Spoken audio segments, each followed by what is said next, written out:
ये आकाशवाणी रायपुर है। प्रादेशिक समाचार बुलेटिन के साथ मैं राहुल सिन्हा।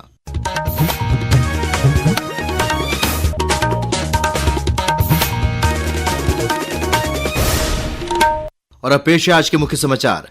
बजट सत्र के दूसरे दिन आज विधानसभा में अघोषित बिजली कटौती, बिलासपुर जिले के लोफंदी में शराब पीने से हुई मौतों के साथ ही अरपा नदी में प्रदूषण के मामले गूंजे। आबकारी घोटाले मामले की जांच के संबंध में ईडी की टीम आज रायपुर स्थित प्रदेश कांग्रेस कार्यालय पहुंची। बीजापुर जिले में 23 लाख के 4 इनामी सहित 9 माओवादियों ने किया आत्मसमर्पण। और प्रदेश की 33 जेलों में बंद कैदियों ने आज प्रयागराज से लाए गए गंगा जल से किया स्नान। अब समाचार विस्तार से। राज्य विधानसभा में आज करीब 19,762 करोड़ रुपए की राशि का तृतीय अनुपूरक बजट ध्वनिमत से पारित कर दिया गया। इसके अलावा छत्तीसगढ़ विनियोग विधेयक भी आज ध्वनिमत से पारित हो गया है। सदन में आज विपक्ष ने ध्यानाकर्षण के जरिए बिलासपुर जिले के लोफंदी में मादक पदार्थों के सेवन से हुए 9 लोगों की मौत का मुद्दा उठाया। नेता प्रतिपक्ष डॉक्टर चरणदास महंत ने कहा कि प्रदेश में अवैध शराब की बिक्री हो रही है, जिससे पीने से इन लोगों की मौत हुई है। जवाब में उप मुख्यमंत्री विजय शर्मा ने कहा कि मामले की जांच के लिए 6 सदस्यीय विशेष टीम गठित की गई है। इसकी रिपोर्ट प्राप्त होने के बाद कार्रवाई की जाएगी। उप मुख्यमंत्री के जवाब से असंतुष्ट विपक्षी सदस्यों ने हंगामा करते हुए सदन से बहिर्गमन कर दिया। आज विपक्षी विधायकों ने प्रदेश में हो रही अघोषित बिजली कटौती का मुद्दा भी उठाया और इस मुद्दे पर स्थगन प्रस्ताव के जरिए चर्चा कराने की मांग की। नेता प्रतिपक्ष डॉक्टर चरणदास महंत ने कहा कि प्रदेश में अघोषित बिजली कटौती हो रही है, जिसके कारण किसान परेशान है। बाद में विधानसभा अध्यक्ष डॉक्टर रमन सिंह ने विपक्ष के इस स्थगन प्रस्ताव को अग्राह्य कर दिया। आज सदन में ध्यानाकर्षण के जरिए सत्तापक्ष के विधायकों ने अरपा नदी के दूषित होने का मुद्दा उठाया। बिल्हा के विधायक धर्मलाल कौशिक सहित अन्य विधायकों ने कहा कि बिलासपुर शहर की लगभग 70 नदियों का गंदा पानी बिना ट्रीटमेंट के अरपा नदी में पहुंच रहा है, जिससे नदी का जल दूषित हो रहा है। इस पर उप मुख्यमंत्री और नगरीय प्रशासन मंत्री अरुण साव ने सदन में घोषणा की कि अरपा नदी को प्रदूषण से बचाने के लिए परियोजना बनाकर काम किया जाएगा।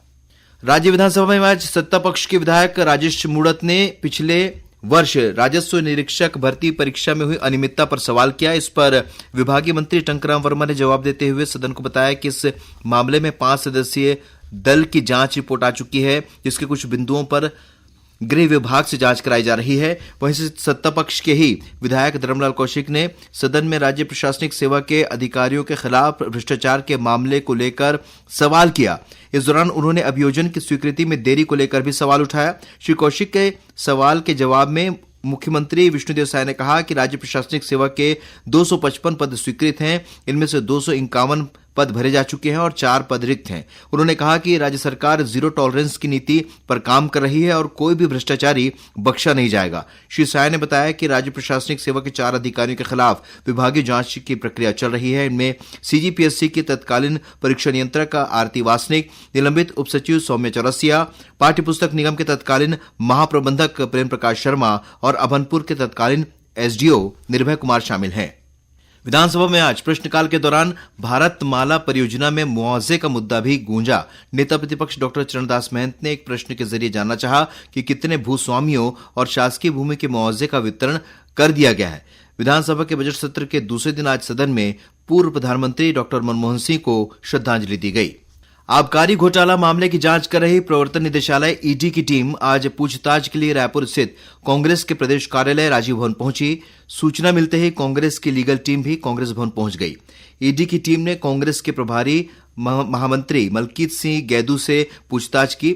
बाद में श्री गैदू ने बताया कि ईडी के अधिकारियों ने सुकमा जिले के कांग्रेस कार्यालय भवन के निर्माण को लेकर कई जानकारियां मांगी हैं। इस संबंध में समन जारी करते हुए 27 फरवरी तक जवाब पेश करने के लिए कहा गया है।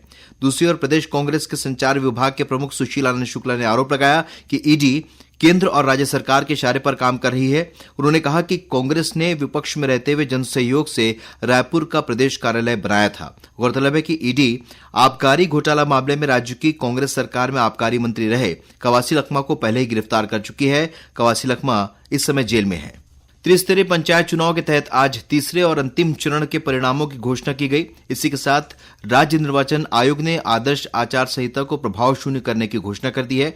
राज्य निर्वाचन आयुक्त अजय सिंह ने मतदाताओं के साथ ही निर्वाचन कार्य में लगे अधिकारियों और कर्मचारियों का आभार व्यक्त किया है। नगरीय निकायों के चुनाव 15 फरवरी को समाप्त हुए थे और ग्रामीण क्षेत्र के पंचायत चुनाव का अंतिम चरण जो हुआ था उसके परिणामों की घोषणा आज की गई है और उसके बाद आचार संहिता भी समाप्त घोषित कर दिया गया है। मैं हर स्तर के अधिकारी और कर्मचारी पुलिस बल को आयोग की तरफ से धन्यवाद ज्ञापित करता हूं और इनके साथ साथ मैं मतदाताओं का भी आभार व्यक्त करता हूं। प्रादेशिक समाचार आप आकाशवाणी रायपुर से सुन रहे हैं। छत्तीसगढ़ की खबरों से है आपका वास्ता और खबरों की विश्वसनीयता से है हमारा वास्ता। आकाशवाणी समाचार रायपुर के प्रादेशिक समाचार बुलेटिन के साथ ही हमारे समसामयिक कार्यक्रम आप रेडियो के अलावा अपने मोबाइल पर भी सुन सकते हैं। आकाशवाणी समाचार फेसबुक, ट्विटर और यूट्यूब पर भी उपलब्ध है। हमारा Facebook page Chhattisgarh news on AIR, Twitter handle CGAIR news और हमारा यूट्यूब चैनल है छत्तीसगढ़ AIR न्यूज। तो अब रेडियो के साथ ही आपके मोबाइल के जरिए भी हम पहुंच रहे हैं आप तक। छत्तीसगढ़ की हर खबर के लिए सुनते रहिए आकाशवाणी समाचार। और अब आगे बढ़ते हैं बाकी के समाचारों की ओर। बीजापुर जिले में आज 9 माओवादियों ने पुलिस के समक्ष आत्मसमर्पण किया है। बीजापुर के SDOP विनीत साहू ने बताया कि इनमें से 4 माओवादियों पर कुल 23 लाख रुपए का इनाम घोषित था। माओवादी संगठन में कार्यरत 8 लाख के इनामी पार्टी सदस्य, AOB डिवीजन में कार्यरत 5 लाख रुपए के इनामी ACM, जगरगुंडा एरिया कमेटी एवं दक्षिण सब जोनल ब्यूरो में कार्यरत 5 लाख के इनामी 2 ACM सहित कुल 23 लाख रुपए के 4 इनामी माओवादियों सहित कुल 9 माओवादियों ने पुलिस के समक्ष आत्मसमर्पण किया है। आत्मसमर्पण करने पर इन्हें उत्साहवर्धन के फलस्वरूप 25-25 हजार रुपए नगद प्रोत्साहन की राशि प्रदान की गई है। राजधानी रायपुर और आसपास के क्षेत्रों में नशे का कारोबार करने वाले लोगों पर कार्रवाई करते हुए पुलिस ने उनकी करीब 4.25 करोड़ रुपए की संपत्ति जब्त की है। पुलिस महानिरीक्षक अजय यादव ने बताया कि इस मामले में police smuggler and foreign exchange manipulators act SAFEMA के तहत मामला दर्ज कर कार्रवाई करती है।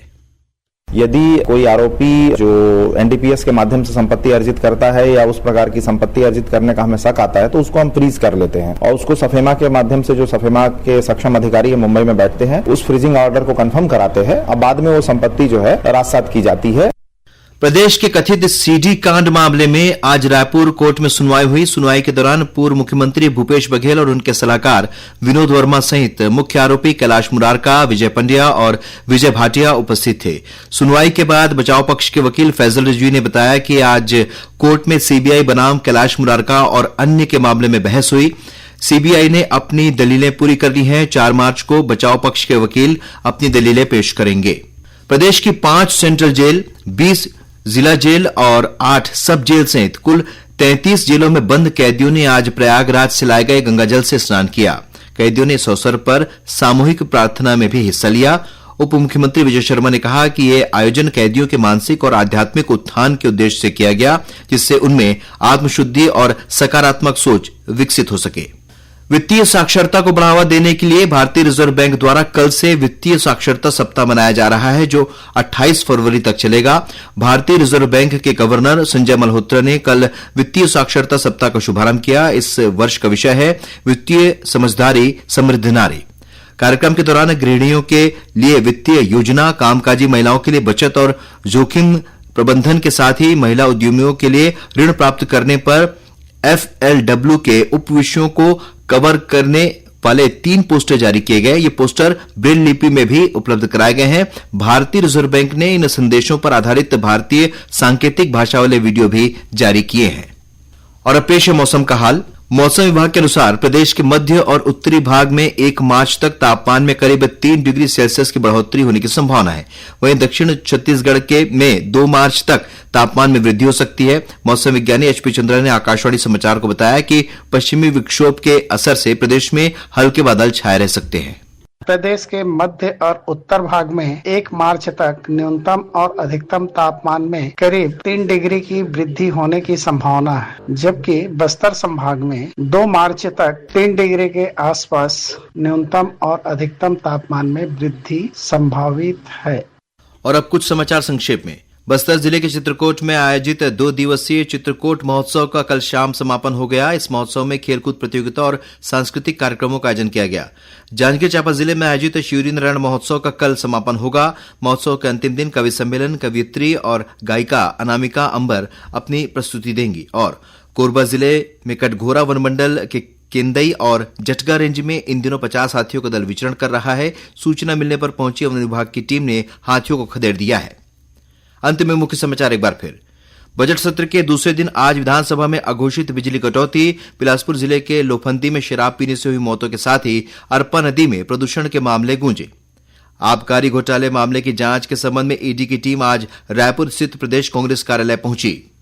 बीजापुर जिले में 23 लाख के 4 इनामी सहित 9 माओवादियों ने किया आत्मसमर्पण और प्रदेश की 33 जेलों में बंद कैदियों ने आज प्रयागराज से लाए गए गंगाजल से किया स्नान। इसी के साथ प्रादेशिक समाचार बुलेटिन समाप्त हुआ। नमस्कार।